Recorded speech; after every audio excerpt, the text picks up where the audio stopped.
오늘 함께 나눌 말씀을 통해서 우리의 삶 속에 영적 침체와 실패가 찾아오는 방식과 그 실패를 다루시는 하나님의 심판의 방식, 그리고 그 심판 가운데 건지시는 구원의 방식을 살펴보고자 합니다. 자, 우리 함께 4절 말씀을 같이 한번 읽어보도록 하겠습니다. 시작. 백성이 호르산에서 출발하여 홍해길을 따라 에돔 땅을 우회하려 하였다가 길로 말미암아 백성의 마음이 상하니라. 여러분, 어쩌면 이것은요, 이 시대 우리에게도 동일하게 적용되는 믿음의 약점인데요. 바로 우회로를 견디지 못하는 믿음 말이에요. 그러니까 이 기저에는 하나님의 목적지에는 다다르고 싶어 하면서 정작 하나님의 방식과 시간을 온전히 신뢰하지 못하고 순복하지 않는 그 신앙의 뿌리 깊은 모순이 있습니다. 여러분, 게다가 우리의 무의식에는요, 이 목표를 향한 인생의 지름길, 최단 경로, 가장 빠르고 효율적인 과정을 하나님의 응답과 동일시하는 경향이 있어요. 그래서 하나님께서 우리를 지름길이 아닌 우회로로 인도하실 때 우리 안에는 어떤 그 묘한 거절감과 불신이 작동합니다. 그러니까 애초에 좋은 게 좋은 거고, 빠른 게 좋은 거고, 잘 되는 게 좋은 거지 하는 착각과 은혜의 방식을 동일시하니까요. 하지만 여러분, 제가 여러분에게 확언드릴 수 있는 한 가지는요, 하나님의 이끄심에 있어서 늘 좋은 게 좋은 거고, 빠른 게 좋은 거고, 잘 되는 게 좋은 건 아니라는 사실이에요. 때로 불편한 현실을 통해서도 하나님의 뜻이 이루어질 수 있고요. 느리고 더뎌도 더 완전한 성취가 있고요. 잘 되지 않더라도, 심지어 실패하고 망하더라도 하나님의 영광을 드러낼 수 있는 것이 있습니다. 할렐루야. 여러분, 여러분의 삶 속에서 이 사실을 반드시 인정하셔야 돼요. 하나님의 인도하심이 내 손바닥 안에서 훤히 파악되는 그런 예측 가능한 일이 되어야, 그 효율성이 나에게 설득되고 납득 가능한 일이어야 주님의 길을 기꺼이 따를 수 있다면요, 그것은 믿음의 여정이 아니죠. 여러분, 인생의 지름길을 위해서는요, 하나님의 뜻과 나의 욕망이 일치합니다. 하지만 우회로에서는 이 둘이 분리되죠.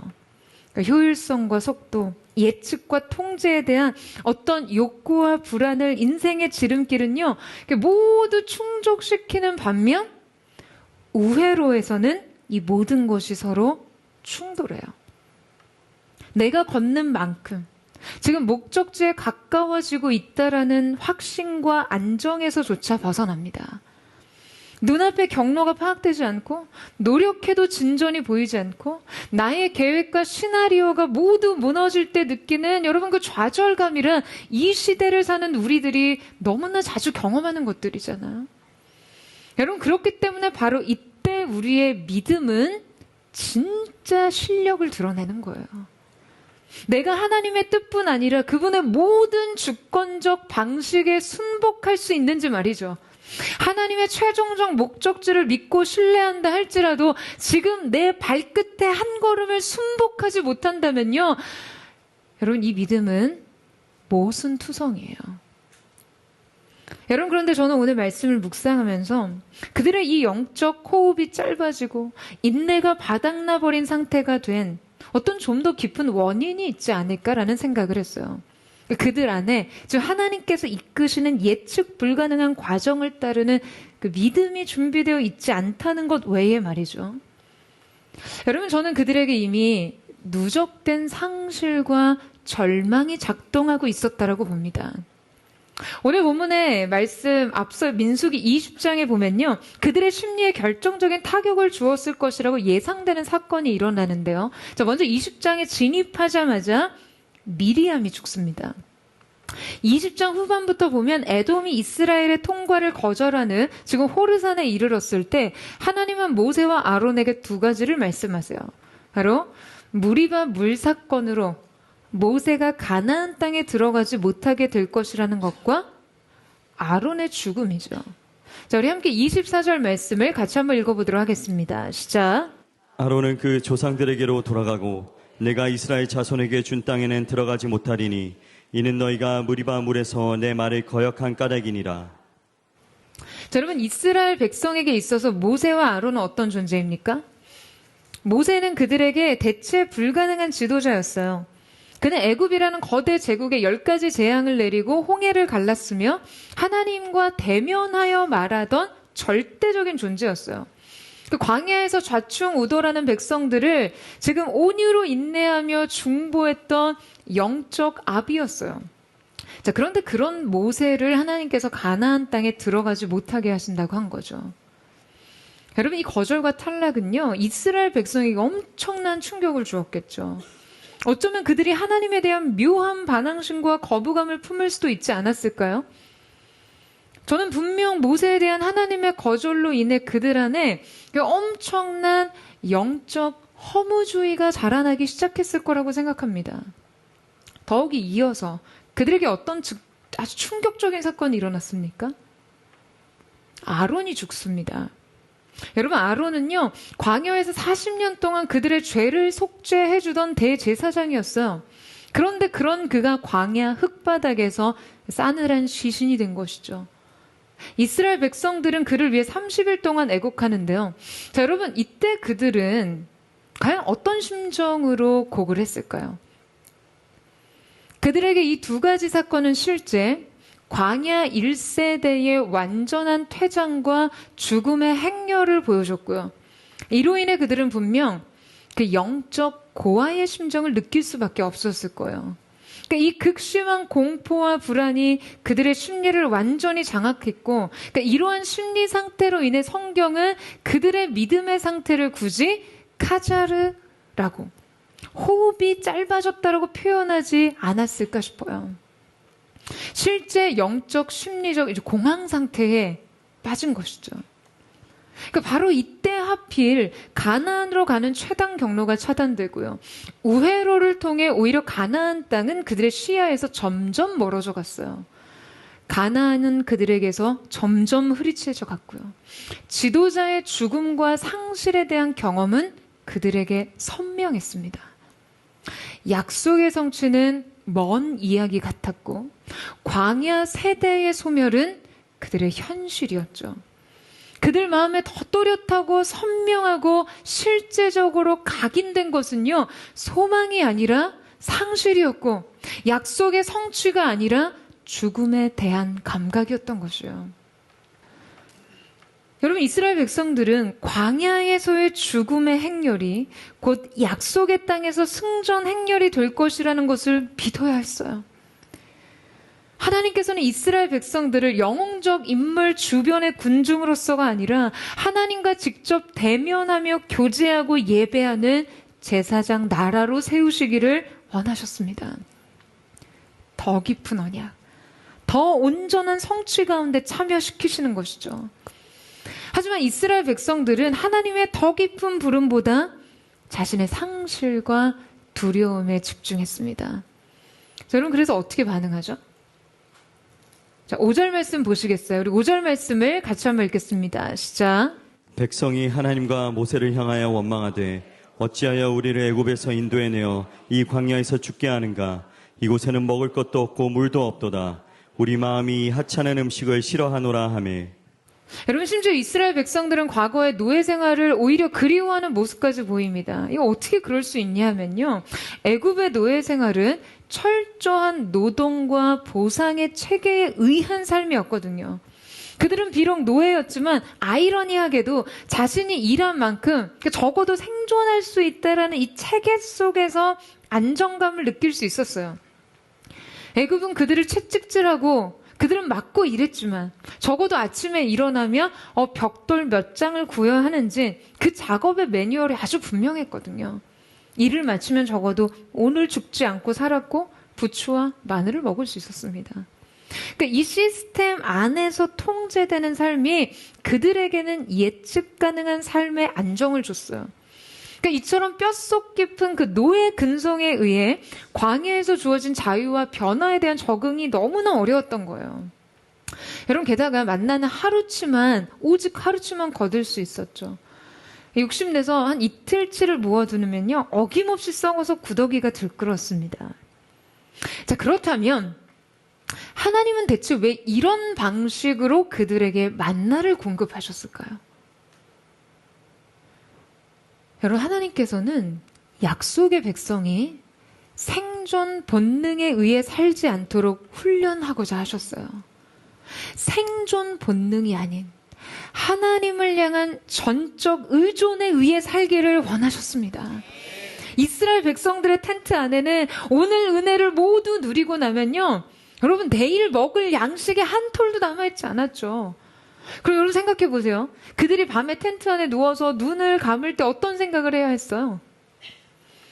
내일 살 수 있는 자원이 하나도 없이 생존을 위한 자원이라고는 집구석에 찾아볼 수 없이 잠이 들어야 했어요. 여러분, 그들은 내일 하나님이 거저 주시는 은혜가 없이는 꼼짝없이 광야에서 굶어 죽을 신세라는 이 운명의 자각을 매일 반복해야 했죠. 매일 밤 이 현실을 직면해야 했습니다. 아, 목사님, 이 직면이 은혜인가요? 끔찍한데요. 여러분, 이렇게 생각하시는 분들이 있으세요? 여러분, 분명 이 직면은 은혜죠. 은혜 없이 살 수 없는 나에 대한 자각은요, 여러분, 우리에게 은혜입니다. 여러분, 아멘이세요? 여러분, 왜 그렇습니까? 우리의 구원이 하나님께 있음은 여러분, 우리의 인생의 소망이니까요. 나를 살리고 죽이실 주권이 나의 하나님, 그 은혜로우신 하나님 그분께 있다는 사실이 여러분, 우리의 삶의 최고의 축복이니까요. 날 위해 모든 것을 주신 그 사랑이 내일도 나에게 필요한 은혜를 주신다는 그 사실 말이에요.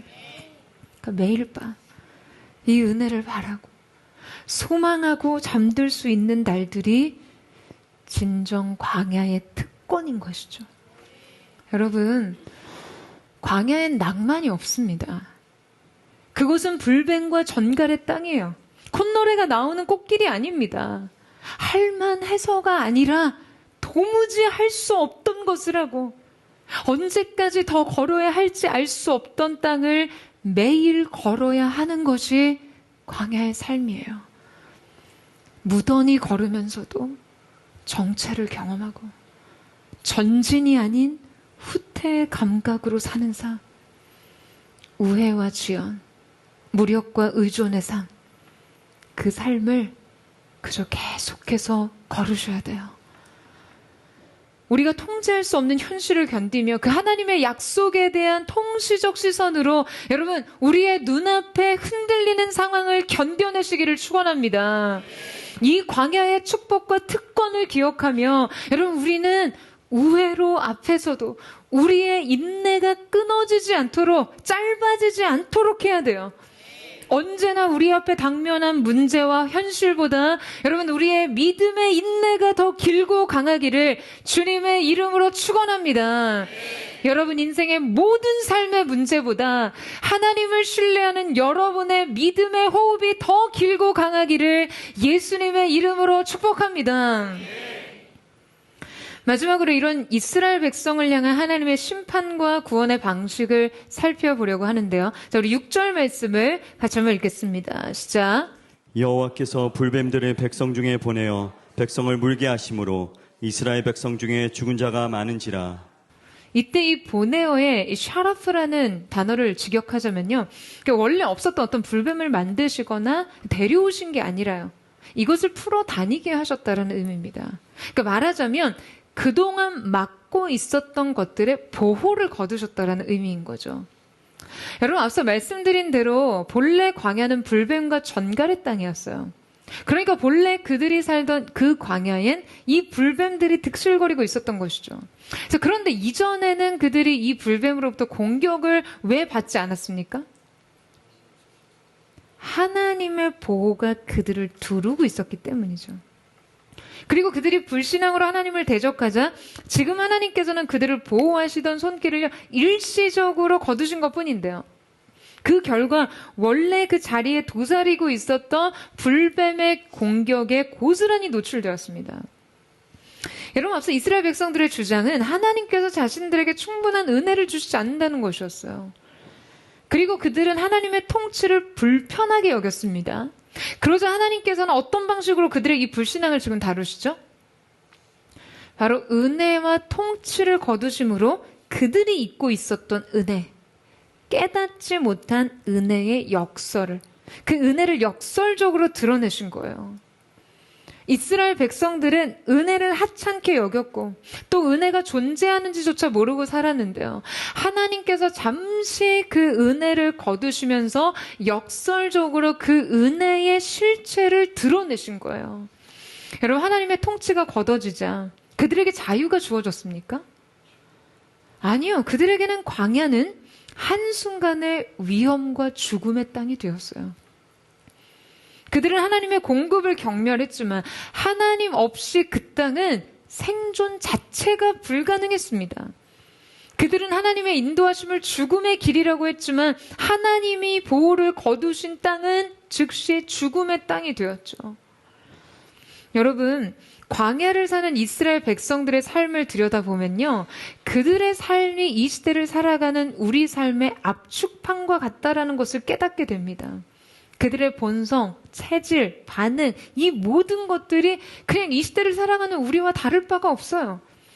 가나안을 향해 걸으면서 자신의 전진과 진보를 눈으로 확인하고 싶던 마음, 누군가의 지도를 내 삶에 옮겨 놓으며 남들과 똑같은 방향으로 빠르게 걷고 싶은 마음, 그래서 우회로를 끔찍하게 거부하던 마음, 매일 성실하게 반복되는 공급과 은혜 속에서도 감각의 자극을 추구하던 마음, 어떤 대가지불도 없이 주어졌던 생명의 공급에도 불구하고 실증과 권태를 느꼈던 마음, 그래서 은혜를 하찮은 부스러기라 악평하던 마음, 그렇게 미워하고 화를 내고 탓하지 않고서는 이 당연한 은혜의 진절이 나는 마음을 해결하지 못하던 마음. 여러분, 이 모든 것들은요, 오늘 우리 안에서도 발견되는 뿌리 깊은 죄성이죠. 우리가 그들과 다를 바 없다는 이 측면, 그리고 그들이 대신 치른 이 끔찍한 형벌을 보며 하나님 앞에 새로운 믿음을 결단하는 것이 여러분 오늘 우리에게 필요한 것입니다. 사랑하는 여러분, 타인의 지도를 여러분 삶에 복사하지 마세요. 하나님께서 나에게 지정하신 길을 신뢰하며 걸으십시오. 이제 불뱀에 물려 끔찍한 고통을 느끼며 죽어가는 그들에게 하나님께서 베푸신 구원의 방식은 무엇이었습니까? 자, 8절에서 9절 보시겠어요? 우리 같이 읽겠습니다. 시작. 여호와께서 모세에게 이르시되 불뱀을 만들어 장대 위에 매달아라. 물린 자마다 그것을 보면 살리라. 모세가 놋뱀을 만들어 장대 위에 다니 뱀에게 물린 자가 놋뱀을 쳐다본 즉 모두 살더라.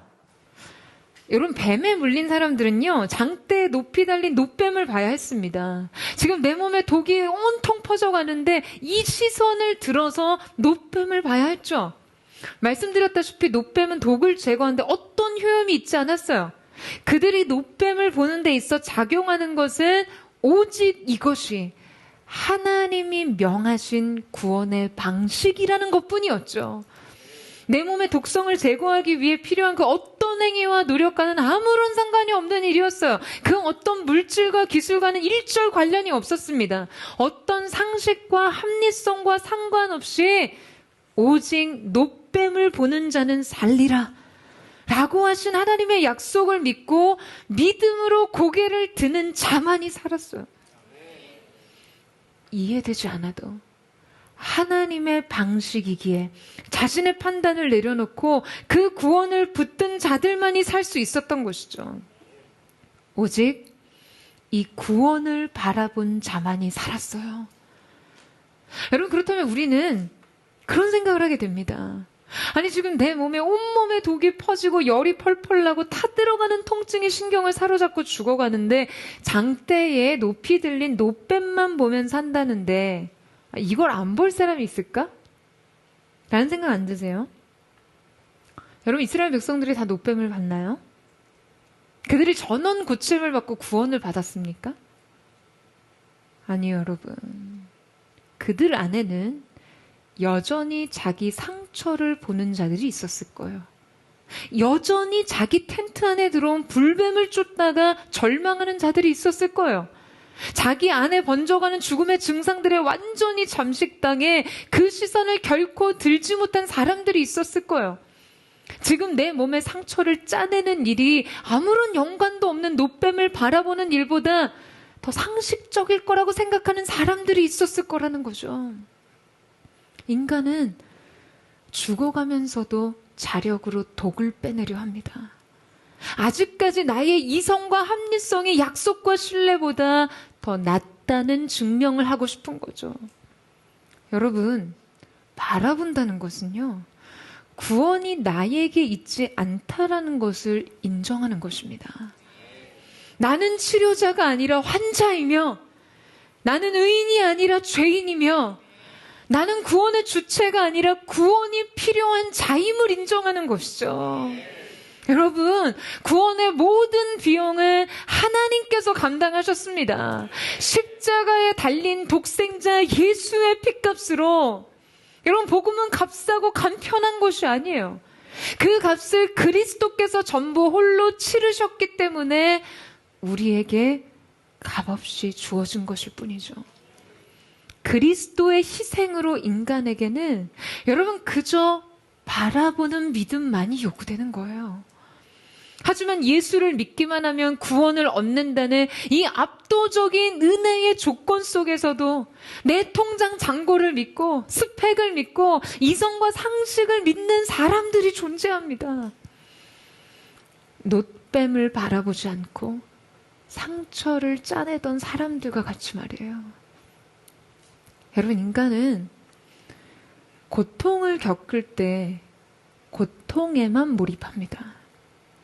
이것이 우리의 깊은 죄성과 연약함이에요. 내 상처는 너무 깊고 내 죄는 너무 크다는 인식. 인생은 고통뿐이고 나는 그것을 감당할 수 없이 연약하다는 인식. 그래서 다가오는 것들이 모두 두렵기만 한 인생들.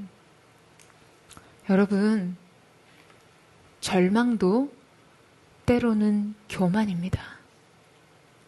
하나님께서 그리스도를 통해 우리에게 주신 소망을 부정하는 것은요, 지독한 죄예요. 여러분, 고통에 몰입하지 않고 은혜를 발견하는 믿음. 어떠한 순간에도 말씀에 순복하며 소망을 붙잡는 믿음. 어느 것 하나, 우리의 인생 어느 것 하나 은혜 아닌 것이 없다라는 믿음의 인정 속에 삶을 온통 은혜로 수놓는 믿음. 여러분, 저는 이 믿음이 포드처치 성도들의 삶의 실제가 되기를 간절히 축원합니다. 여러분의 인생 속에 고통을 일으키는, 여러분 인생 막사에 괴로움을 발생시키는 그 문제는 무엇인가요? 여러분, 은혜에 눈뜬 자들은 발견하게 될 것입니다. 그마저도 주님의 은혜의 보호막이요, 우리의 인생을 지키시는 하나님의 은총의 손길이었다는 것을요. 여러분, 모든 것이 은혜입니다. 당연한 것은 없습니다. 오늘 그 새로운 은혜의 발견이 저와 여러분 모두에게 있게 되기를 예수님의 이름으로 축원합니다. 이 프로그램은 여러분의 미디어 선교 후원으로 제작되었습니다. 선교는 사명, 후원은 동역. 당신도 복음을 전할 수 있습니다. 선교 후원 02-6333-1000번